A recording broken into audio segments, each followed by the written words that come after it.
So now we wish to talk about the gestation period of the human being, the human baby, if you like. Many people discuss now anyway, not so much before, but many people now discuss the idea of conception. And with this, within this idea of conception is the energy that is around the conception, whether it is one of love, whether it is one of passion, whether it is one of duty, whether there is angst in the lives of the people that are conceiving, whether there is anger, love, all of these things. And there is a very strong belief that whatever the situation was at the time of conception, and that we do not just mean in the relationship between the people that are conceiving, but in the atmosphere and the energy around the conception, then this will affect the child that comes from this coupling, this conception. And there is strong evidence when people can look back at the conception and then look at their life and how they behave, how they are. You can see very strongly that they have taken energy, that the energy from the conception is transmuted into the individual that comes from that coupling, that conception. So there is much information about that. And likewise, there is a lot of information about when the child is born and how the child is born, whether it is a cesarean, emergency cesarean, whether it is natural birth, whether there are drugs, whether it is in the water, whether it is breech, whether it is with forceps, whether all of these things. There is a lot of information about the birth and how the birth affects the individual throughout their life. And all of that is valid as well. But what there is not an awful lot of discussion about or information about is the time in between, the gestation period. It is as if once the child is conceived and that energy is dealt with, and then when they are born, then they start on their journey. For some people, the journey starts when they are conceived, but the gestation period does not figure an awful lot in that journey. It is just the chrysalis time, if you like, and then they resume their journey when they are born. There is a lot of talk and a lot of information regarding certain things that are not to be done during gestation, which is smoking, drinking, taking drugs, whether they are illegal or prescription drugs. There is a lot of information on the effects of the infant when these agents are taken by the mother, or if there is smoke in the air and the mother breathes this in and it's not their smoke. There is a lot of information on how this affects the babies. And so there is a lot of things that are told of not to do. But what we would like to talk about more than that is what to do. Because the gestation period, in effect, is one of the most important periods of the individual's entire life. Because the gestation period, unlike the conception and the birth, which have certain bearing on the energy of the individual and how they process life, the gestation period has very practical implications. It has very tangible effects on an individual's life afterwards. And these effects may not surface until they are much older. And the reason that we say that is because during gestation, patterns are set up. Patterns of the mother, patterns of the father, patterns of the environment, patterns of the culture, patterns of what is expected, patterns of even popular culture if they are listening to music, TV, radio shows, all of these things. This is all being pre-wired, if you like, into the individual. But these, because they are pre-wired, they set themselves up as patterns throughout the individual's life. And so these patterns may not actually become visible until the individual is much older. You know, you hear many times, oh, they're so like their father or they're so like their mother. or they're so like this person. Well, yes, of course, genetics plays a role in that. And when the child is born, the way they are treated, so the behavioral setup, if you like, is also playing a part. But then when you think about that, just those two things, why would the individuals that are looking after this new child, why would they place those particular strictures upon this individual? Is it because they look like the father or they look like the mother, and therefore they are treated in this same way? Or is it the way that the child actually behaves that they are treated in a particular way? Or this is exactly like the younger brother of the older brother when they were a baby, and so they are treated in a particular way. Very few parents treat all of their children exactly the same. Why? Because the children are different. But very often, every child is likened to some other relative in the family. And placed upon that are expectations and strictures and ways to be dealt with. So then we come back to the gestation period. And we say, if the child is born as a blank slate, shall we say, they may look like some individual in the family. That, of course, is right and proper because genetics always will play a part. But if they are born with some spiritual knowledge, of course, because they come from the spirit, but otherwise they are taught everything, why would the parent treat every child differently? Why? Okay, maybe it is experience. Maybe the parent has experienced with the first and has learnt through the second, third, fourth, etc. But maybe it is because of the pre-wiring that this child has had through the gestation period. Then when they are born, they emanate this. So the parent is at an energetic level and a telepathic level in some sort of knowledge of how to treat this child, how to be with this child. So then we could say, well, that means that the gestation period is vitally important because when the child comes out, it is pre-wired. What kind of pre-wiring do you want this child to have? Do you want this child to have the pre-wiring of, let us say, something as controversial as consumerism? Do you want them to have the pre-wiring of violent video games? Do you want them to have the pre-wiring of fighting, of anger, of distress? Do you want them to have the pre-wiring of bad food? Because bad food gives bad energy. Is this what you want? Or do you want them to have other kinds of pre-wiring? Because if you think of all the things that we have just said, this pre-wiring, what does that set up the patterns in their life? What does that set them up for in their life? So also during the gestation period, if the mother is experiencing all of these things, then make no mistake, the hormones that she is releasing into her body are going to affect the child. So the child is being affected by the hormones that will maybe make it hyperactive, maybe make it the inability to concentrate. Maybe the child will be predisposed to bursts of anger, to unhappiness, to crying, to finicky about food.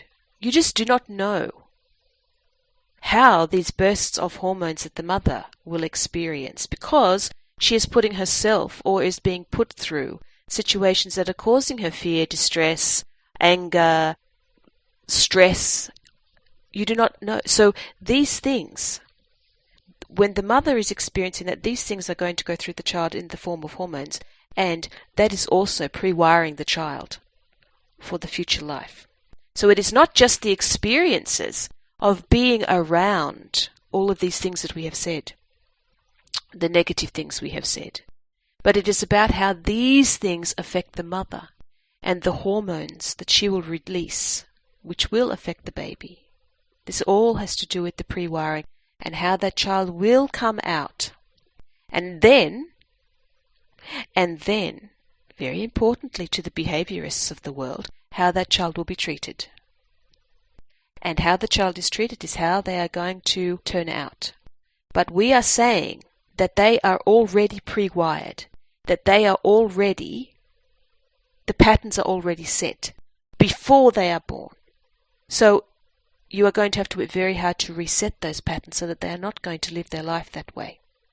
So what we are saying to you is, during the gestation period, try very hard to live a life of happiness, to live a life where you are not forced to be stressed, where you are not forced to be unhappy, where you are not forced to be out in the world all the time with all of those energies all the time. And then we would say, because from that, you are going to be giving your child, what are you going to be giving them? What you always wanted to give them in the beginning, nurturing and love. That is what you are giving them. Do not think that it is when they are born that you are going to give them all this nurture and love. Think that before they are born, you must start with the nurture and the love, not after they are born. And what we would say as well to all of the people that are out there, governments, people who do not want to have children, do not wish to remain single or wish to remain childless, and do not like to pay, because in their mind their taxes pay for all of these people that have children.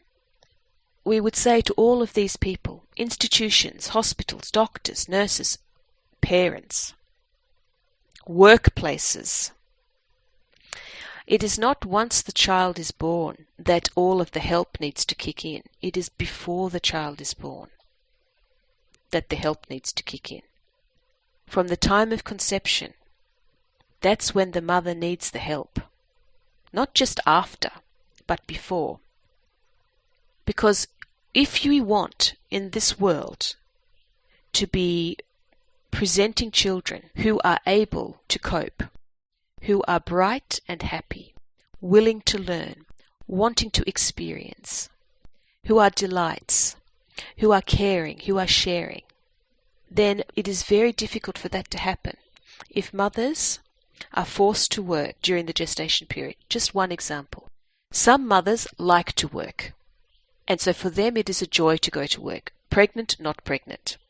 So for them, it is not necessary for them, for what we are saying here, but for the ones who it is a strain, it is a struggle, and they have to work because they need the money, but it is difficult. These the women are the ones that need the help, because their children are the ones that are coming, and it is going to be difficult for them. Make no mistake, these women that like to do their work and are pregnant, their children will still have difficulties, because they are still going to be involved in the world in ways that may not be suitable for them. For example, you would look at a lawyer who deals with divorce or deals with criminality. That is the energy that is going to be surrounding this developing infant. That is the energy. They are going to come with that energy. Even if the mother likes her job, that is what she's going to come with. Now, there are these so-called indigo children, crystal children, star children. And we're not saying that they do not exist. Absolutely not. We're not saying that. We are saying they are so-called. Because everybody has to be given a name. Everybody has to be given a category. This is the way of the world.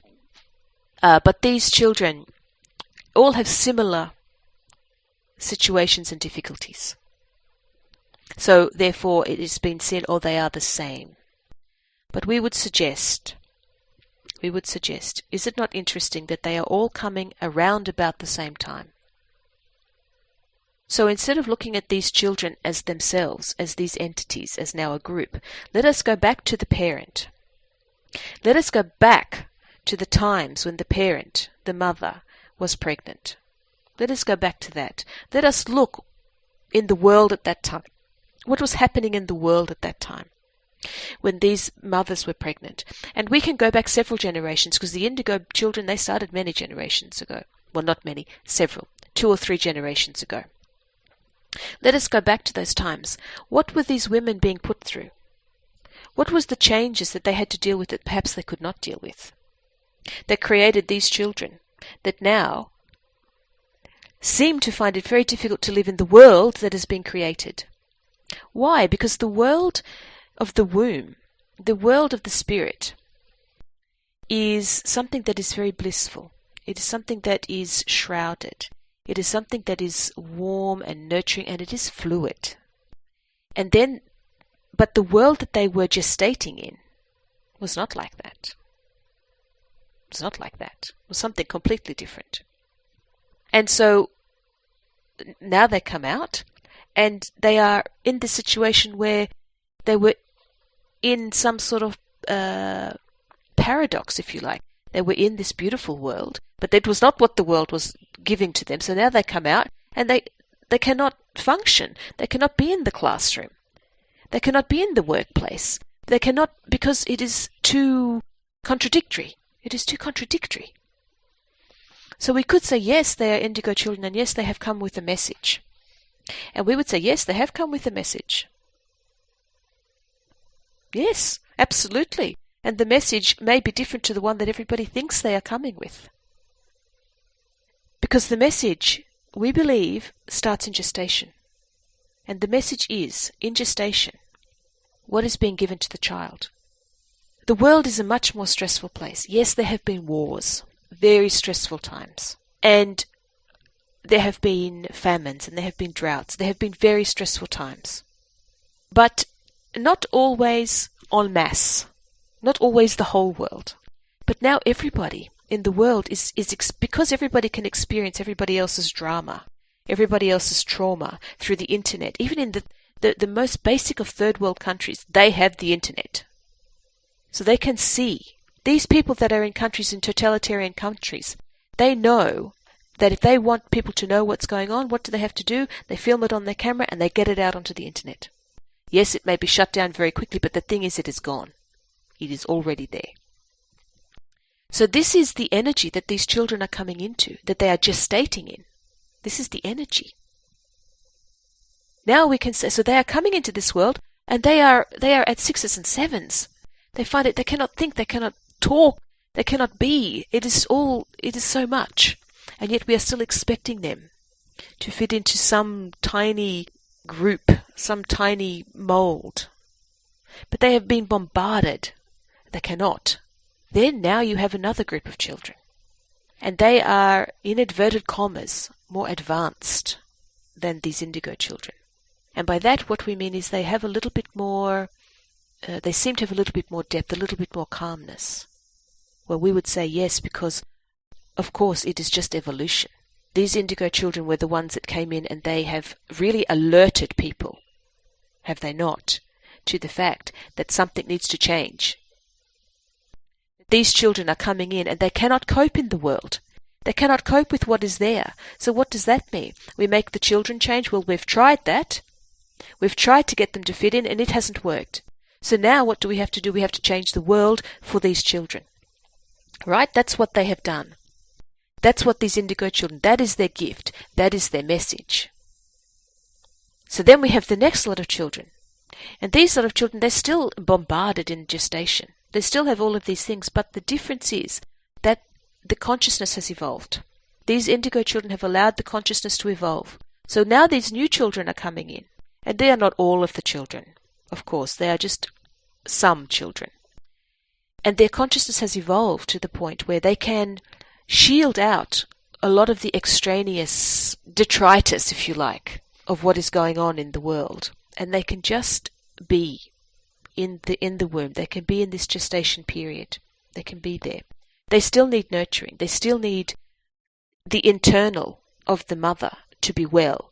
So the mother needs to control what goes into her, so her hormones are not raging with fear and stress and anger, etc. And that the food that she eats is giving positive energy to the child. The child still requires this. But they have learnt that they can shield what is outside the womb from them. So they will deal with, they have to have the mother's energies, but they do not have to have that. So these children are now being born, and they are different. They seem a little bit calmer. They have a little bit more ability to think, to be a bit more knowledgeable, to see beyond. They have this. So this is the development. They will then again raise the consciousness to allow these other children who will have a higher consciousness again. So these indigo children, they have served a very strong purpose, very important purpose. They have suffered They've suffered for all of humanity. Because they are the ones that are actually saying, well, it is their parents and the grown-up indigos that are saying things have to change. They have to change. And so people are. They're coming to human beings in a different way. Already, where you are living now, Queensland, this state of Queensland, there is a school that is having a very especially run year or course, I do not know what you call it, for children who are dyslexic. So they are not going to be forced to conform to what is this teaching method, and well, if you can't do it, then that is your problem. They are being taken out and said, it doesn't work for you. Let us give you something else. We want you to be one of us. We want you to be in our community. Let us do this for you. You see? So it is changing. It is very slow, but it is changing. More and more parents who have children who are ADD, ADHD, who are dyslexic, they do not even bother sending them to school. They know it is a waste of time. They keep them at home. They homeschool them because they believe that they are the ones that can help their child, because the rest of the schooling community, they cannot. It is too much, and understandably it is too much. So things are changing. And it is these indigo children who have brought this change forward. It has taken several generations for the change to start, but it is starting. So, back to our very original point, gestation. Do not be mistaken that gestation is not as important or even more important than conception and birth. It is the time when the pre-wiring starts. It is the time when the patterns for life, the physical patterns for life, will be set up. No amount of nurturing and love and retroactive work from the parent is going to change that pre-wiring. It can change because the individual themselves can change it when they get older. That pre-wiring, it is set. That is why when the child is born, every child is treated differently, because the parent sees that you cannot treat little Johnny the same as we treated little Amanda. They're different. And it is to do, yes, with genetics and yes, with their spirit, but a lot to do with their pre-wiring, which the behaviorists will be very pleased to know. Will they not? We thank you.